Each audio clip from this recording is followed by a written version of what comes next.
আমাদের জুলাই বিপ্লবোত্তর স্বপ্নের বাজেট নয়, এই বাজেট হচ্ছে সেই পুরাতন ধাঁচের বাজেট, জাতিকে ধোঁকা দেওয়ার বাজেট।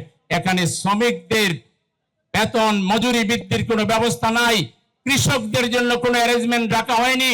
আমাদের গরিবদের পকেট কেটে এই বাজেট পরিচালনা করা হবে। এই বাজেট হচ্ছে একটা শুভঙ্করের ফাঁকি। বলা হয়েছে শিক্ষা খাতে 2% জিডিপির বরাদ্দ করা হয়েছে। একই সাথে আপনার রূপপুর যে বিদ্যুৎ প্রকল্প, এটার ব্যয় এখানে ঢুকিয়ে দেওয়া হয়েছে। বিজ্ঞান ও প্রযুক্তি মন্ত্রণালয়ের ব্যয় এখানে ঢুকিয়ে দেওয়া হয়েছে। প্রকৃত অর্থে 1.5% শিক্ষা খাতের জন্য বরাদ্দ করা হয়নি। একটি শুভঙ্করের ফাঁকি দেওয়া হয়েছে।